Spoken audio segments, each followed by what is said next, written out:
ناظرین، سب سے پہلے بات کرتے ہیں آج کی سپریم کورٹ کی سماعت کی۔ چیف جسٹس آف پاکستان قاضی فائز عیسیٰ اور سینئر ججز سے الیکشن کمشنر سکندر سلطان راجہ کی ملاقات ہوئی۔ ملاقات کے بعد الیکشن کمیشن کی جانب سے لاہور ہائی کورٹ کے فیصلے کے خلاف اپیل دائر کی گئی۔ الیکشن کمیشن نے لاہور ہائی کورٹ کا فیصلہ سپریم کورٹ میں چیلنج کیا، جس میں لاہور ہائی کورٹ کے فیصلے کو کالعدم قرار دینے کی استدعا بھی کی گئی اور کہا گیا کہ سپریم کورٹ 8 فروری کو انتخابات کروانے کے فیصلے پر عمل درآمد کروائے۔ چیف جسٹس قاضی فائز عیسیٰ کی سربراہی میں 3 رکنی بینچ نے کیس کی سماعت کی، جس میں جسٹس طارق مسعود اور جسٹس منصور علی شاہ بھی شامل تھے، جبکہ عدالتی کارروائی براہ راست ناشر کی گئی۔ اپیل پر سماعت کے دوران چیف جسٹس نے الیکشن کمیشن کے وکیل سے سوال کیا کہ کیا جلدی تھی اس وقت آنا پڑا آپ کو۔ انہوں نے موقف اختیار کیا کہ انتخابات 8 فروری کو کروانے کے لیے 8 درخواست لازم تھی۔ چیف جسٹس نے ریمارکس دیے کہ میں اگر فلائٹ پر نکل جاتا تو کیا ہوتا، خیر آئینی ذمہ داری ہے، پوری تو کرنی ہے۔ وکیل الیکشن کمیشن نے کہا کہ آر اوز اور D R Os election commission سے لینے کا فیصلہ لاہور ہائی کورٹ نے معطل کیا۔ لاہور ہائی کورٹ کے فیصلے سے انتخابی عمل رک گیا۔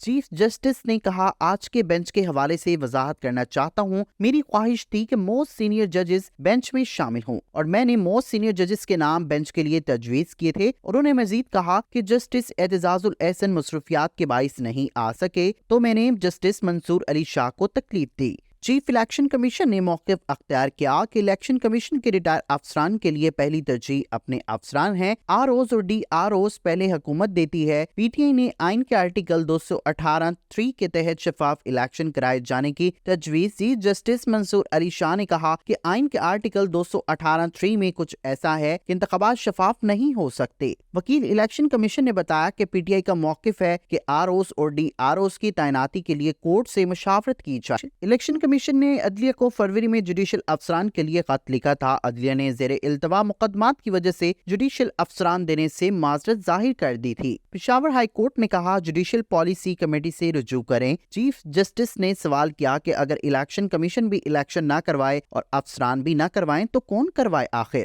اس پر الیکشن کمیشن نے کہا کہ الیکشن کمیشن کی اولین ترجیح ریٹرننگ افسران لینا ہے۔ چیف جسٹس نے ریمارکس دیے کہ پی ٹی آئی چاہتی کیا ہے، ہائی کورٹ اپنی ہی عدالت کے خلاف کیسے ریٹ دائر کر سکتی ہے۔ پی ٹی آئی کی درخواست پر سپریم کورٹ نے انتخابات کا فیصلہ دیا تھا۔ عمر نیازی کی ایک درخواست پر پورے ملک میں انتخابات روک دیں کیا؟ عمر نیازی کی درخواست پر سپریم کورٹ کے حکم کی توہین ہے۔ قاضی فائز عیسیٰ نے قرار دیا کہ درخواست جمہوریت کو ڈیریل اور سپریم کورٹ کی خلاف ورزی تھی، کیا ہم توہین عدالت کی کارروائی کریں؟